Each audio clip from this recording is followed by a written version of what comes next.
Good evening. Is the mic on?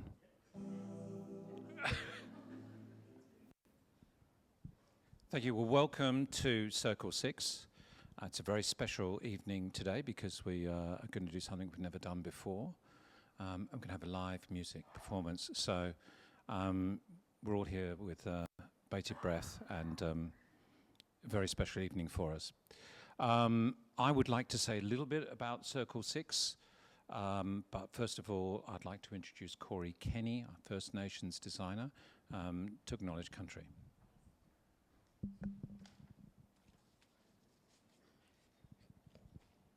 Okay, on behalf of you all, I want to acknowledge the saltwater Gadigal people, who are the traditional custodians of this place we are meeting today. The Gadi have taken care of this country since the dream time and have used music and ceremony to ensure that important customs and law are passed on from generation to generation. It is with thanks to our elders, past and present, that the songlines have endured and culture has thrived. Ancient songlines teach us of the Dreamtime, which is founded in Aboriginal cosmology. For Aboriginal people, ceremony is never performative. Instead, it is a reenactment of the Dreamtime, where the songs that are sung, the symbols that are painted on the body, and the precise movement of dance come together to align the spiritual essence of the landscape and the cosmos. The performance of songlines such as the Seven Sisters depicted here, can't see, are embedded into culture to ensure a spiritual alignment with Mother Earth and Father Sky. Performing songlines ensures the ongoing renewal of both the land and its people, whilst maintaining the balanced order established by the ancestors. Thank you, Corey. So those of you who've been here before, lovely to see you again. And those of you who haven't been in before, an extra special welcome. Over the last few months, we've been getting our act together with this venue, trying really hard to make it work. Now we've got a website, circlesix.com.au. So if anyone is interested and wants to attend these sorts of events, they can apply through here. And also there's upcoming events. So Unfrozen music tonight. I also want to give a special shout out to Rick Thorpe, who's sitting over there. Next month, the making of a parliament. So it's a very special evening where we are going to hear from Richard Thorpe, project architect, and the Thorpe in Mitchell, Reger and Thorpe that delivered that incredible monument and institution to us. So that'll be a very special evening. And then if anyone's missed any of these events, you can now go to a website and you can find a YouTube link of the video. So thank you to all the team here who've made that happen. That's a pretty big effort everyone's put in. Unfrozen music, Hikaru Fuminashi, and welcome.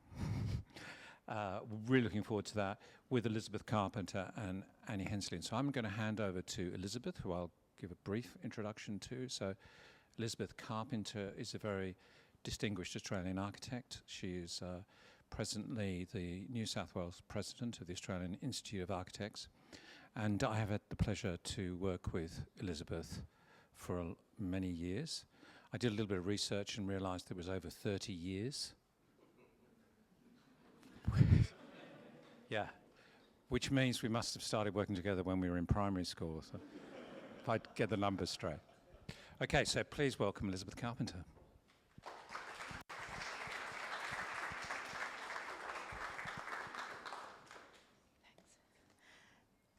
Welcome everyone. Thanks Richard and thank you Corey. Firstly, to introduce Hikaru Fuminashi. Where's Hikaru there? Before he embarked on his architecture career, Hikaru graduated from both the Sydney Conservatorium of Music and the Royal Northern College of Music in Manchester in the UK. He began studying cello at the age of 8 at the Sydney Conservatorium Open Academy, later attending the Conservatorium High School and the Rising Stars program. As a winner of the Conservatorium High School Concerto competition, Hikaru performed Shostakovich's first cello concerto with the Penrith Symphony Orchestra at the Joan Sutherland Performing Arts Centre.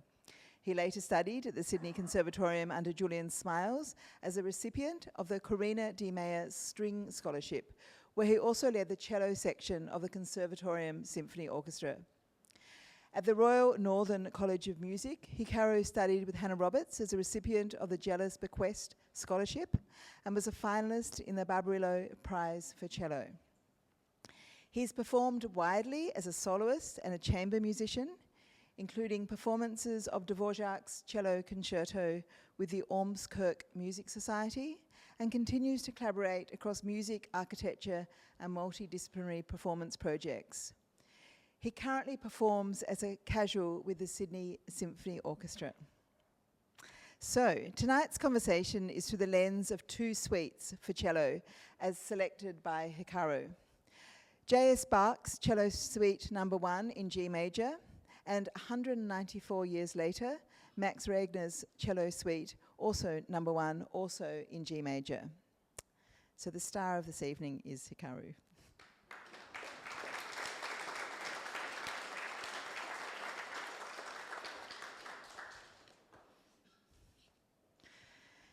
Annie and I are delving into one point of view of a discussion so broad and so complex that the only way to provide a focus is to narrow it to two specific moments in time.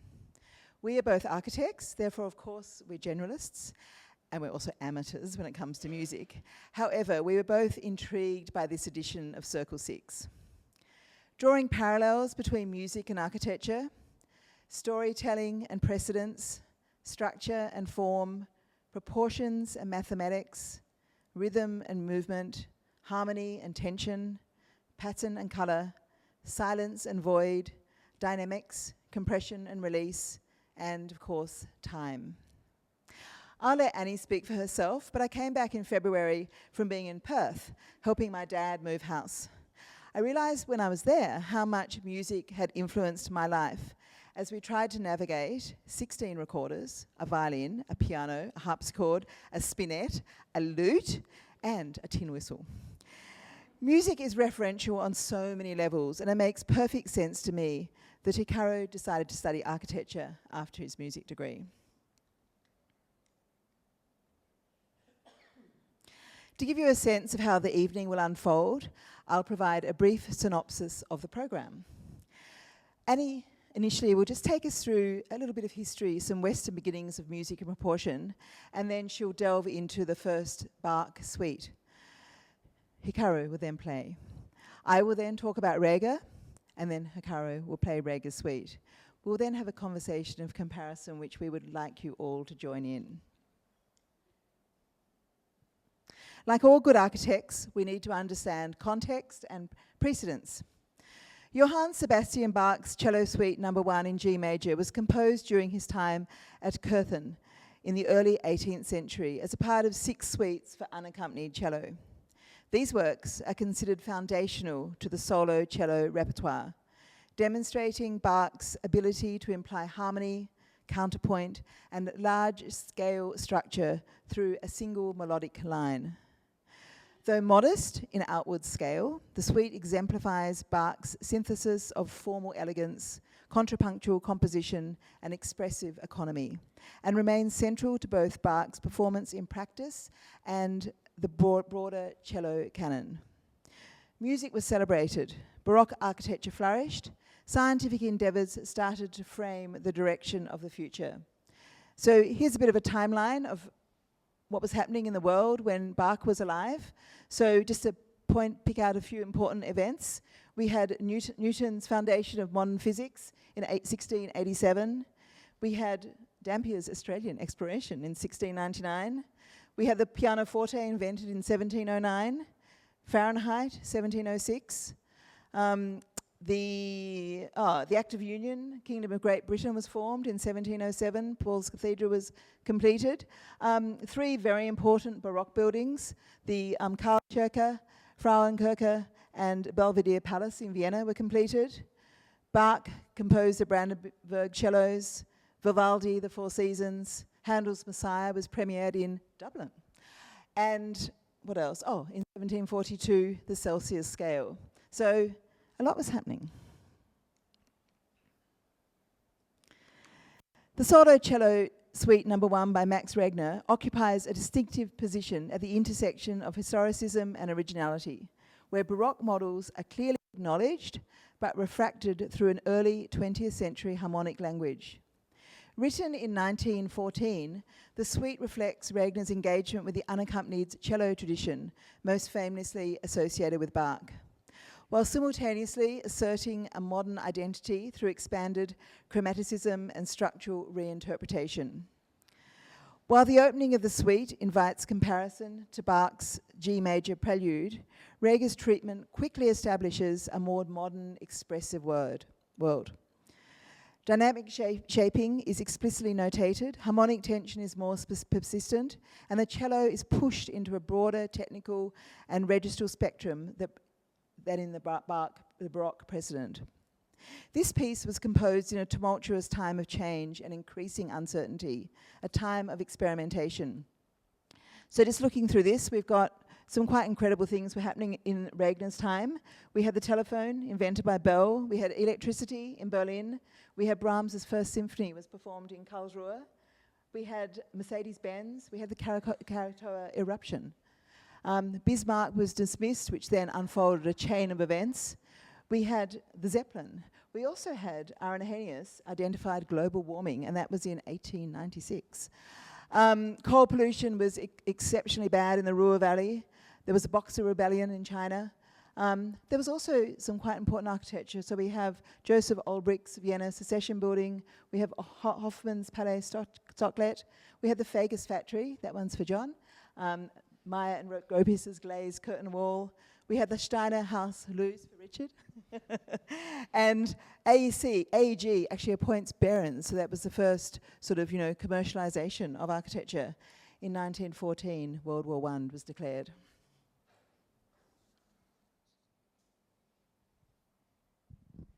I rather need Hikaru here. Hikaru, are you around? Are you hiding behind? Oh, you're there. Could you come with some applause to your seat, please?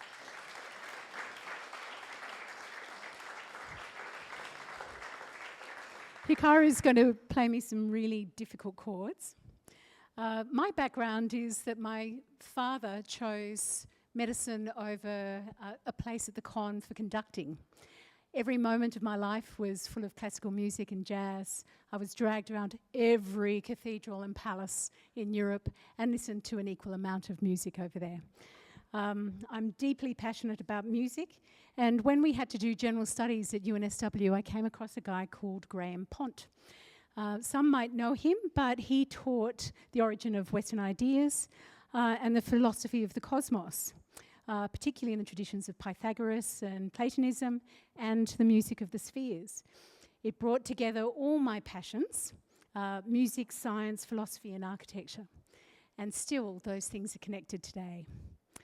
I'm a little challenged because I have no idea what niche knowledge the audience has. I'm sure there are some professional musicians and some architecture historians, so please accept my apologies as the generalist, as Liz said, and I will try my best.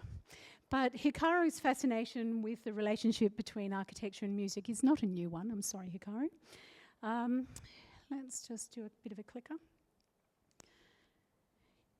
We stole from Goethe, who said something not completely mind-blowing, said, really, there is something in this. The tone of mind produced by architecture approaches the effect of music. Well, how about that? Not entirely groundbreaking. However, the origins of Western understanding of harmony and proportion is frequently traced back to ancient Greece, particularly Pythagoras and Ptolemy, where musical principles were considered fundamental to the cosmic order. I could go back even further to Mesopotamia, ancient Egypt, and in parallel the concept of the gunying, a correlative resonance between two strings similarly tuned, and if you pluck one, the other will resonate without touching. Which brings me to this fascinating, but maybe not so fascinating instrument compared with the cello, called a monochord. I love the website that was called an unprofitable instrument. Clearly not a popular instrument to buy. However, the monochord is still used today to measure mathematical proportions between harmonics and proportion. Vibrating strings divided by mathematical ratios such as 2:1, the octave, and 3:2, the fifth, were believed to reflect the structure of the cosmos and the human soul. This was called the harmony of the spheres. Here is an image of Pythagoras trying out some strings, and also the importance of these particular proportions to both harmony and the cosmos. The ancient Greek understanding of harmony as numerical proportion was not confined to music, but a foundational principle of architecture.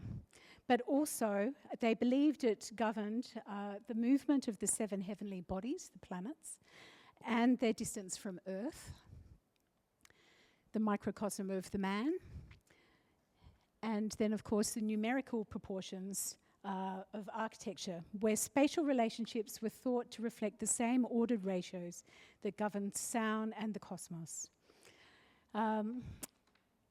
The Greek concept of harmony as proportion evolved into fundamental principle of Western architecture, where buildings are conceived not merely as functional structures, but as embodied expressions of numerical and cosmic order, and in Christianity embodying God. These ideas were systematized in Roman and Renaissance architecture theory, notably Vitruvius and Alberti. So I'm going to skip over that era that we probably all studied too much, and just say that the interest in the harmony of the spheres can be continually traced through the Roman era, Middle Ages, Renaissance, Baroque, and even through to modern astronomy. String theory bridges the gap between quantum mechanics and general relativity.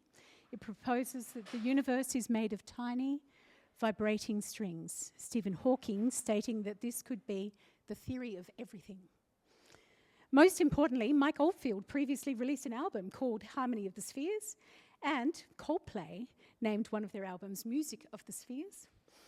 Groundbreaking. Which brings us to Bach, who probably is slightly more so. He doesn't really need an introduction. He was a composer and organist, a Kapellmeister whose work represents the culmination of late Baroque musical technique and contrapuntal complexity. He held appointments in Arnstadt, Mühlhausen, Weimar, Curtin, and finally Leipzig, where he served as Thomas Cantor until his death. His work is predominantly sacred, but also secular, including vocal, keyboard, orchestral compositions, chamber music, and pedagogical studies, including the well-tempered clavier, Brandenburg concertos, Mass in B minor, the art of the fugue. He composed over 1,000 works. Technically, Bach is renowned for his advanced use of counterpoint, fugue structure, harmonic modulation, and systematic exploration of tonal architecture, particularly through equal temperament and chromaticism. Living at the time of Lutheran Baroque and devoutly religious, he was heavily influenced by the teachings of Martin Luther, who viewed music as a divine gift. He routinely inscribed his manuscripts with the acronym STG. Do you know what that means, Hikaru? No. Okay. Meaning to God alone the glory. Luther translated the Bible into German so common people could read it, and he championed congregational chorale to make worship participatory.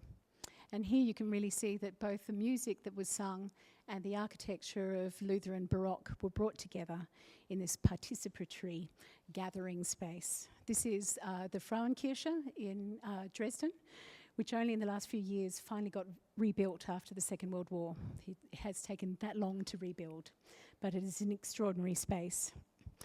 German Lutheran Baroque architecture has clear synergies with Bach, adapted from the ornate theatrical aesthetic of the European Baroque movement to prioritise Protestant theology. Rather than overwhelming the senses with Catholic iconography, Lutheran Baroque emphasised the community and the central focus of the hearing of God's word. It retained classical principles derived from Renaissance architecture, symmetry, axial planning, columns, domes, and proportional systems. but transformed them through dynamic spatial composition, dramatic massing, and complex geometries, such as ovals, curved facades, and layered volumes. The style offered emphasised procession and visual experience, often using monumental staircases, centralised domes, and longitudinal axes.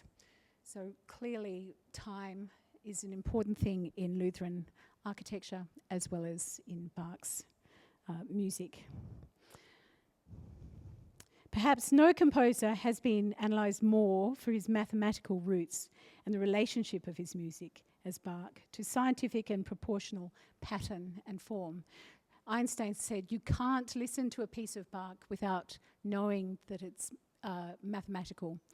And Chopin, on a more astronomical scale, said Bach is like an astronomer who, with the help of digits, finds the most marvellous stars.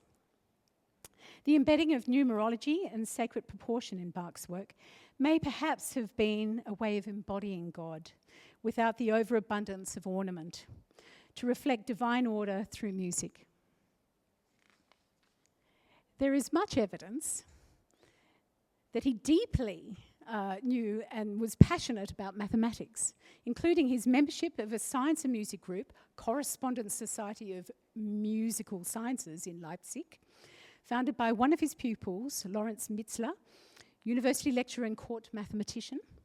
Bach was the 14th member, and this was very significant as his name translated to the number 14 in numerology. Some of their subjects included ancient Greek music, comparison between ancient music and that of modern times, and Aristophanes, who was a student of Pythagoras in harmonics. He wrote a number of pieces for the society, including canons. Perhaps the most mathematical and symmetrical pieces of all. He also created puzzles where he would begin a canon for his colleagues to decipher and complete. These included the round, everyone knows it, row your boat, interval canons, and canon by inversion, which is clearly a mirror image. It can be up and down or horizontally, and augmentation and diminution. Perhaps most famously, Bach's contrapuntal language, simultaneously independent voices, are created through proportional harmonics. They're inverted, augmented, stretched and overlapped proportionally in time, compressed or reflected. And here you can see part of a fugue where the same motif is repeated over 100 times, but in a different way, at a different time, at a different pitch. Yep. The pinnacle of proportionality, at least for architects, relates to the golden mean and Fibonacci series. In the great Leipzig C minor organ prelude, Bach creates two themes that together, these account for 144 bars. Not only is this a symbolic number, itself 12 by 12, but the total bar number of two themes of 89 and 55 respectively form the final two stages of a standard Fibonacci series from 1 through to 144. However, if you try to play the proportion of a golden mean, it is really not very nice. So, Hikaru, could you play a minor sixth and then make it a little sharp?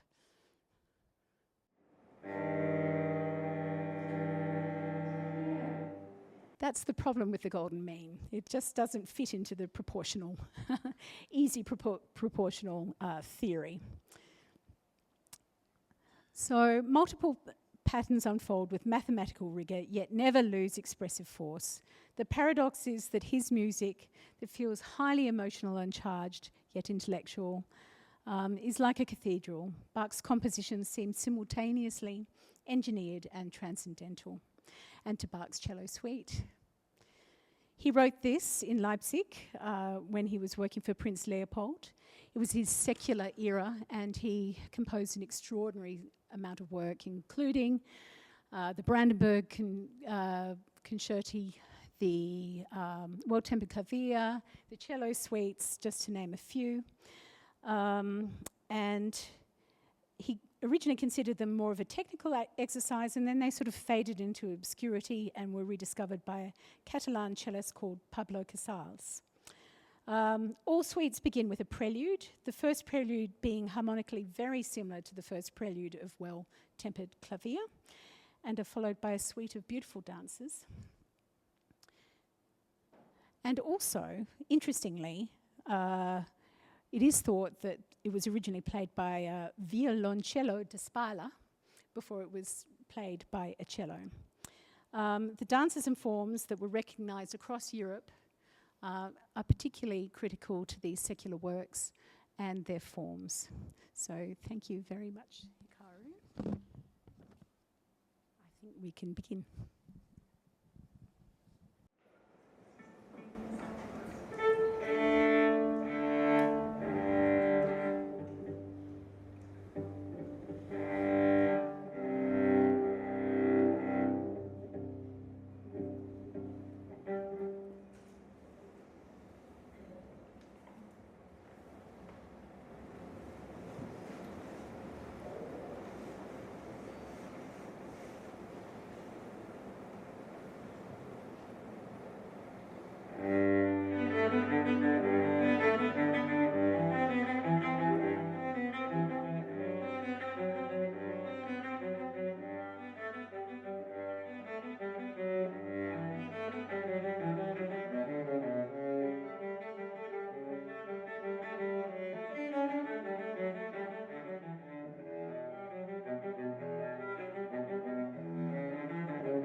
Thank you, Hikaru.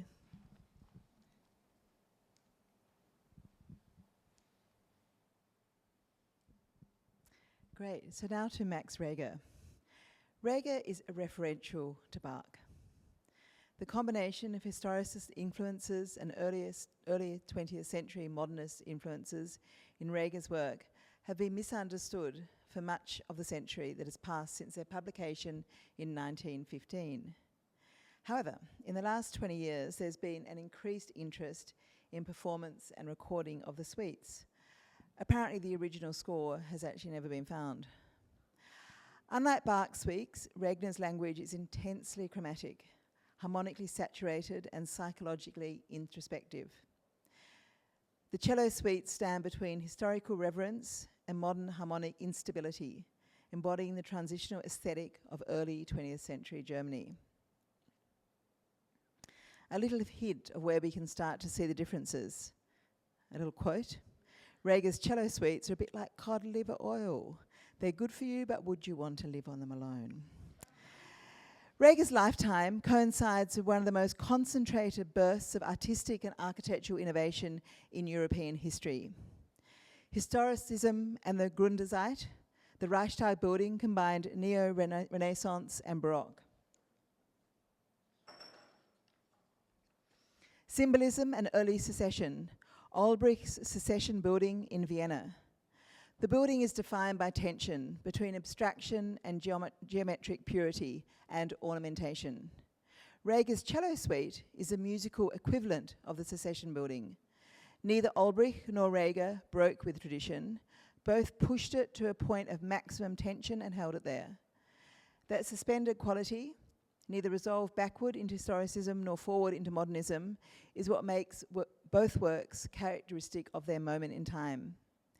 In Reger's suite, the equivalent tension operates between the inherited Baroque formal structure, there's 3 movements, and the chromatic harmonic language that saturates those forms from within. The form is the white cube, the chromatic harmony is the ornament. Jugendstil, German Art Nouveau, Klimt, and the Vienna Secession. Gustav Klimt was the dominant visual artist in Regner's world.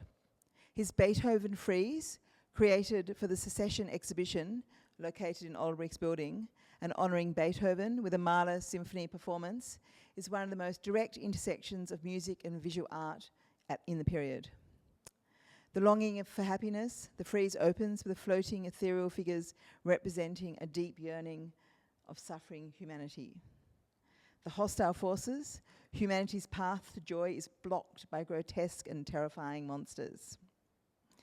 Flanked by the Typhoeus, can't say that, a massive ape-like giant, is flanked by the Gorgon sisters, representing sickness, madness, and death, and female figures embodying lasciviousness, wantonness, and intemperance.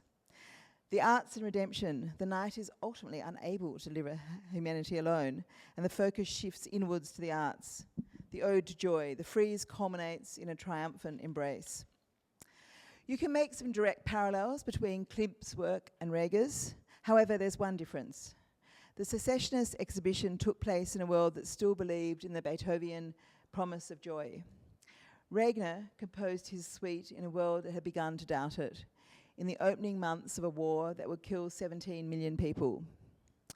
The next evolution is Die Brücke and German Expressionism, Der Blaue Reiter, and then proto-modernism in architecture, Loufs, Hofmann and Behrens, influencing Gropius, Mies van der Rohe and Le Corbusier. The Palais Stockert and Reger's cello suite, number 1, were both made on conditions of unusual creative freedom. Both represent the absolute limit of what their respective traditions could sustain. Both refuse to resolve the central tension they carry. The Palais Stocklet is the full realization of the Gesamtkunstwerk, the total work of art in European architecture. Hofmann designed everything, the building, the interiors, the furniture, the cutlery, the light fittings, the garden. He even commissioned master couturier Paul Pourwhite, my French is not very good, to design gowns for the wife. Stocklet gave Hofmann an unlimited budget and complete artistic freedom.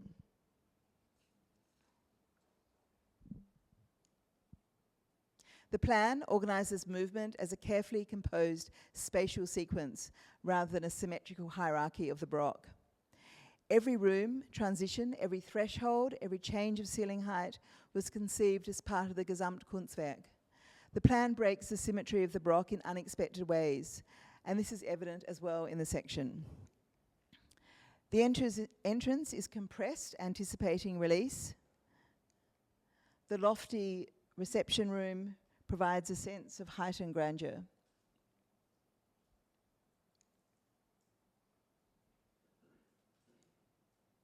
Possibly not relevant for the discussion, but quite an amazing bathroom.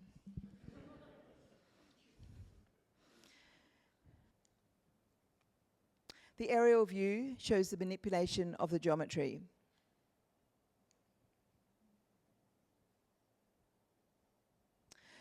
Reger composed the suite in February 1914, the opening months of World War I, describing the process as musical chastity, a deliberate stripping back of his usually dense orchestral and chamber forces to the most concentrated possible medium. He wrote at a time when German music was negotiating the legacy of the Wagnerian chromaticism, Brahmsian structural rigor, Bachian counterpoint, and emerging modernist fragmentation.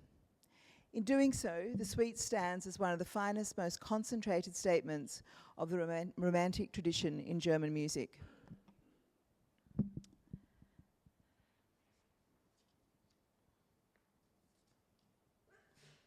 Reger admitted that the suites were a crazy idea and presuppose a great degree of skill. The combination of pedagogical aspiration, technical extremity is characteristic of Reger, a composer who believed that difficulty was not an obstacle to beauty, but one of its conditions. And with that, I'll hand over to Hikaru.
So I guess I just wanted to thank you everybody for coming. Oh, this is, yeah.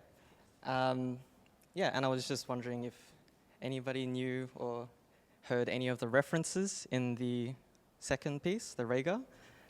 So some of the obvious ones, I'm hoping, was the introduction, the first prelude, comparing to the introduction of the Reger.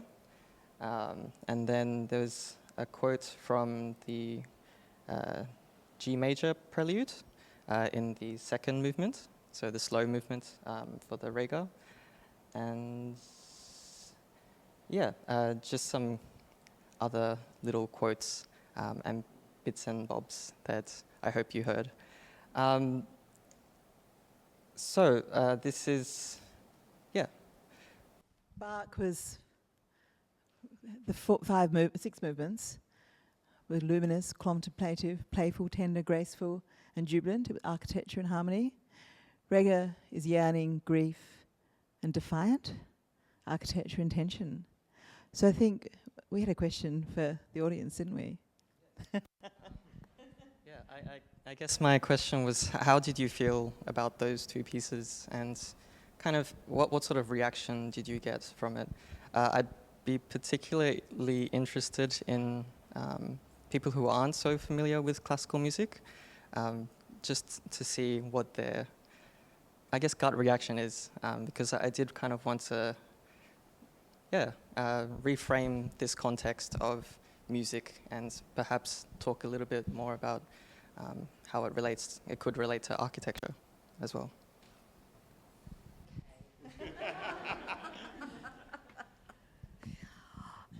I felt that with the Bach, that everything was sort of in its place, whereas with the Reger, I felt that there was, in a sense, there was almost points where it could go out of control, and that it was more intensely, I felt, individual than the Bach.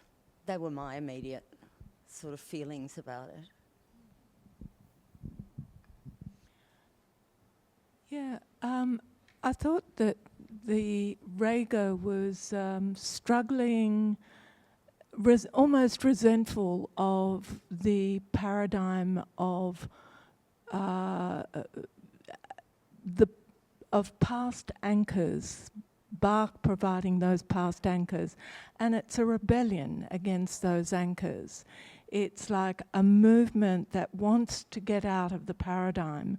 It is struggling against the walls of the paradigms of the past, but is in that dislocated way, almost beating at the walls to get out of the paradigm. And it's got its own emotions. It's quite strong in that rebellion, like a teenage rebellion, or like a bat in a room trying to, find the windows to get out of the past. And also it's reflective of the turbulence of the time, of the Germany feeling closed in, of what was happening in history, of the terrible period of being badly done by at Versailles. So all of that history and intellectual context is reflected in the music.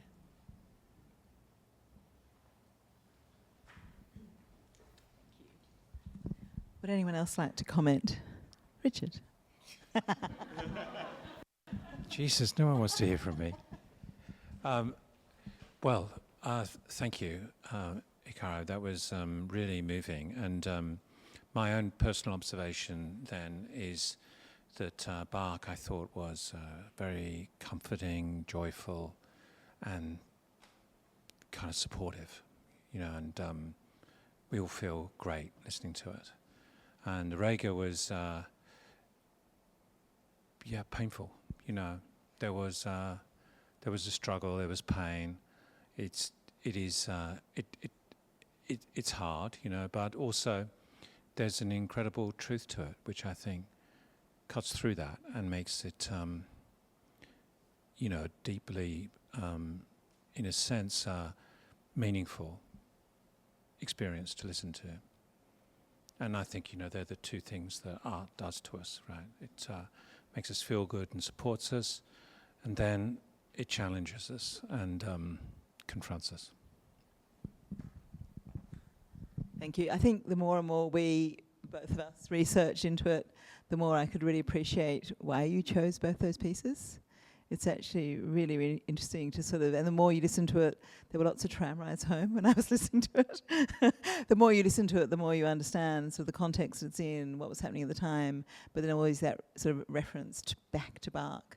And yeah, it was amazing. So anyone else? Yes, John. I'm just going to ask you, did you find it easier to listen to the more you listen to it? Because I found it really hard. No, I did.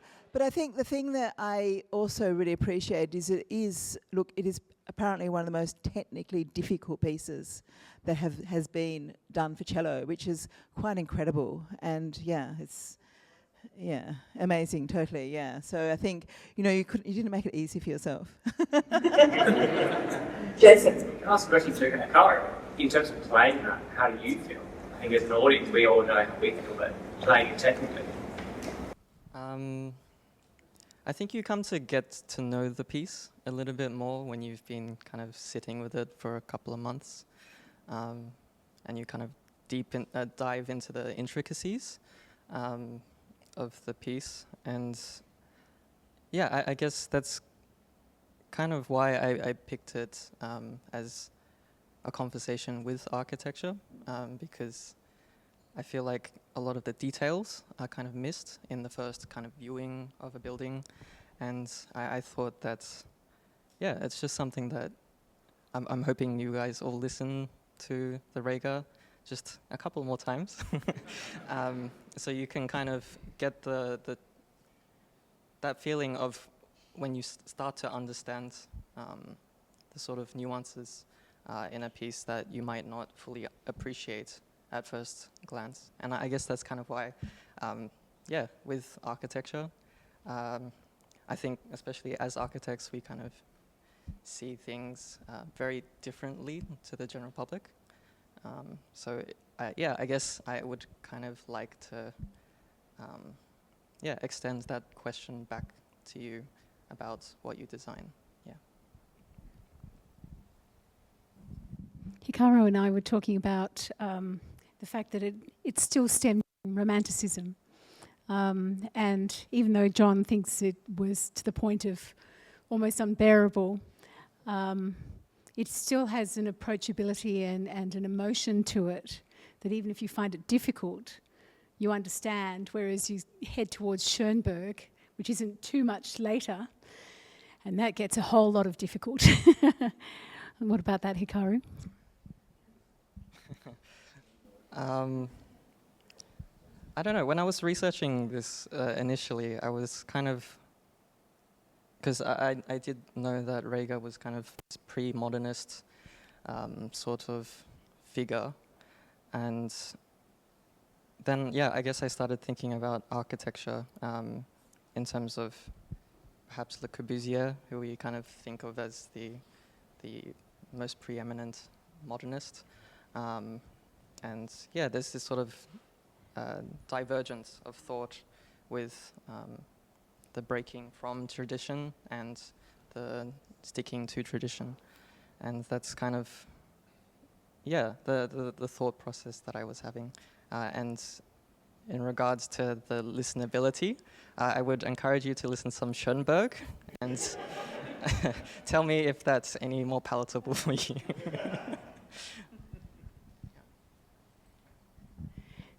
Oh, good. Lisa. I was just going to say how much I enjoyed the Reger version, and I thought there's a real playfulness to it, and I'm wondering if you felt that playing it, and how much fun is that to play? Because I can see it's very technical, but it must be a lot of fun and satisfaction doing that.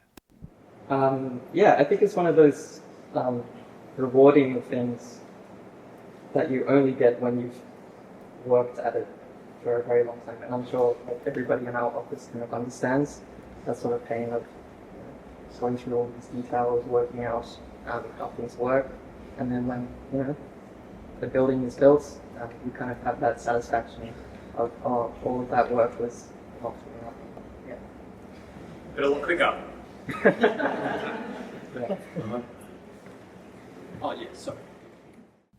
Yeah, I just wanted to say, first of all, thank you very much. I really enjoy your performance, and just feel like listening to music is always sort of trying to describing something similar to architecture, and Bach to me is almost describing a refined, finished objects, and to the every sort of details, and that is looking perfect. It's almost like looking at a resolved architecture or resolved details, whereas Reger is describing an experience of trying to find that, like a journey, sort of, you sort of try in this way, going off the rail a little bit, going back, and then try another way. And just wanted to share my feelings, really. I'm not sure if you also feel the same way sometimes. Yeah, because Reger doesn't resolve at all, actually. Yeah. Does anyone want to talk to the architectural relationship between those two pieces, and any thoughts you have on that?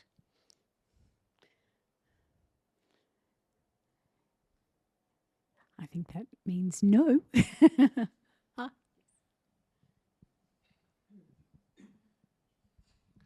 Thank you, and thank you for this opportunity to look at you up close watching and you play that with such dexterity. I don't know whether my question is on the same lines, but listening tonight and then watching up close how you're playing it, I did think a lot about structure and how those pieces were being structured. And this may not be relatable, but I'm interested to get your feedback, particularly being your age, as to whether you see some similarities about sort of the last 40 years of modern music, where you have the introduction of synthesizers and also sampling, and how artists like DJ Shadow or Fatboy Slim even might have layered their music and the repitching and the looping, and whether there might be similarities in your mind when you look at this music and think about people like Hans Zimmer or indeed Max Richter. I'd be interested to get your feedback as to whether this is on topic, but also how you feel about your music and what you're playing now, and also what's happening around them in the music world. Thank you. I actually really like that question. So I've got a lot of thoughts in my brain about that right now. But in terms of how it might relate to architecture, I'm not. I'll get somebody else to jump in.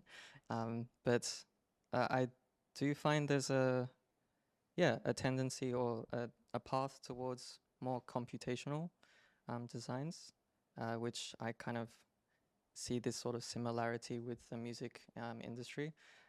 If we're specifically talking about classical music, so Western art music, I think it's a little bit, I guess, stuck in some senses, kind of a bit lost and confused. But yeah, in terms of the playing, yeah, it's good fun to play. Yeah, I'm sorry, I'm not sure if that answered the question, but yeah. Yeah.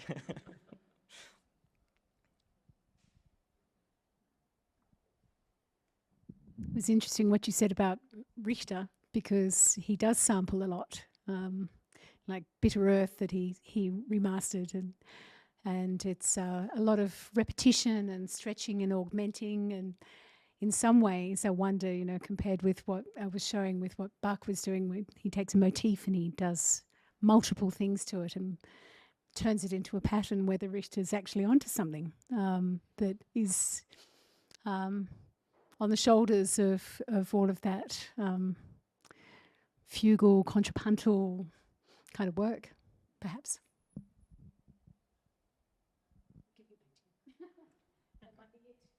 Yeah, I think, and also with that, it is the continuum, isn't it?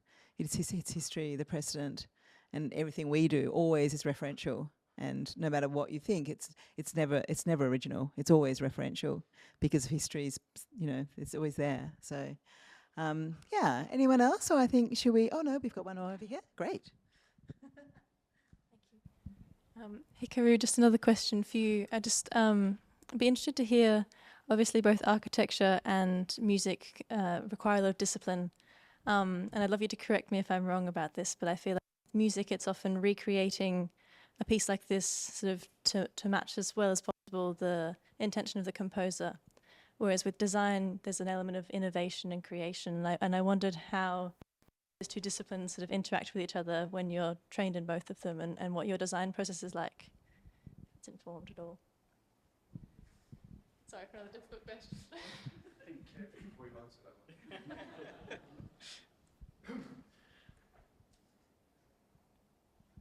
Yeah, I might have to think about that. But I think there definitely are parallels, because I think playing somebody else's piece is, I think there's a lot of exploration that we kind of look at, well, how I at least take influence from my predecessors and in history, and kind of, in a sense, kind of really deep dive into those sorts of details and bring that to my own work, and how that sort of transforms into something that's uniquely my performance or my architecture. And yeah, I think there is things that really bring